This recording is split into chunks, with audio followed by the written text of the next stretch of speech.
السلام علیکم۔ آج کی ویڈیو میں ہم آپ کو ایک بہت ہی آزمودہ اور پاورفل قرآنی وظیفہ بتانے والے ہیں جو آپ کی ہر حاجت پوری کرنے میں مدد کرے گا۔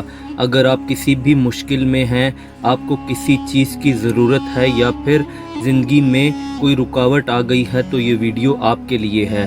اس وظیفہ کا نام ہے سورہ کوثر کا 3 دن کا وظیفہ۔ یہ ایک ایسا وظیفہ ہے جو صرف 3 دن میں اپنا اثر دکھاتا ہے۔ اس قرآنی عمل کو اگر آپ پورے یقین اور اخلاص کے ساتھ کریں تو انشاءاللہ آپ کو جو چاہیے وہ آپ کو مل جائے گا۔ سورہ کوثر قرآن کی سب سے چھوٹی سورہ ہے، لیکن اس میں جو برکت ہے وہ بہت ہی زیادہ ہے۔ اگر آپ سورہ کوثر کا ورد کرتے ہیں تو آپ اپنے سارے پرابلم کا سلوشن پا سکتے ہیں، چاہے وہ رزق کی پرابلم ہو، جاب کی، شادی کا ایشو ہو یا کوئی بھی مشکل ہو۔ سورہ کوثر کو اپنی زندگی میں اپنا کر آپ ہر پریشانی سے نکل سکتے ہیں۔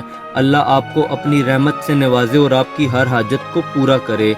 آپ کو جو بھی چاہیے اللہ اسے آپ کے لیے آسان کرے اور آپ کو نواز دے، آمین۔ آپ بھی کمنٹس میں آمین لکھ کر دعا میں شامل ہو جائیں۔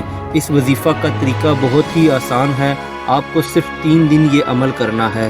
سب سے پہلے اپنی نیت پکی کریں، یقین رکھیں کہ آپ جو دعا مانگ رہے ہیں وہ اللہ کے ہاتھ میں ہے، بے شک وہ آپ کی ہر دعا قبول کر سکتا ہے۔ پھر ہر دن آپ کو سورہ کوثر کو 313 مرتبہ پڑھنا ہے۔ یہ 313 مرتبہ کا عمل آپ کو کسی بھی وقت کرنا ہے۔ آپ اس عمل کو فجر کے بعد یا عشاء کے بعد کر سکتے ہیں، وہ زیادہ بہترین ٹائم ہے۔ سورہ کوثر پڑھنے سے پہلے اور بعد میں 3 مرتبہ درود شریف بھی ضرور پڑھیں۔ اس عمل کو 3 دن تک لگاتار کرنا ہے۔ ہر دن اپنی حاجت کو اللہ کے سامنے پورے اخلاص کے ساتھ رکھیں۔ یہ وظیفہ آپ کے دل کو سکون دے گا اور اللہ کی مدد آپ تک پہنچے گی۔ یقین رکھیں اگر آپ کا مقصد حلال ہے تو اللہ آپ کی ہر دعا قبول کرے گا۔ یہ وظیفہ صرف آپ کی جینین ضرورتوں کے لیے ہے۔ اگر آپ کا مقصد کسی کو نقصان پہنچانے کا ہے تو یہ عمل آپ کے لیے نہیں ہے۔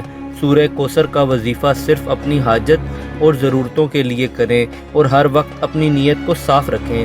یہ عمل آپ کے لیے اثر دکھائے گا انشاءاللہ۔ اگر آپ کو یہ ویڈیو پسند آئی ہو تو ویڈیو کو ضرور لائک کریں اور شیئر کریں تاکہ اور لوگ بھی اس وظیفہ کا فائدہ اٹھا سکیں۔ اگر آپ بھی اس وظیفہ کو اپنی حاجت کے لیے آزمانا چاہتے ہیں تو نیچے کمنٹ میں اپنی حاجت لکھیں اور ہم آپ کو اپنی دعاؤں میں بھی یاد رکھیں گے۔ جزاک اللہ۔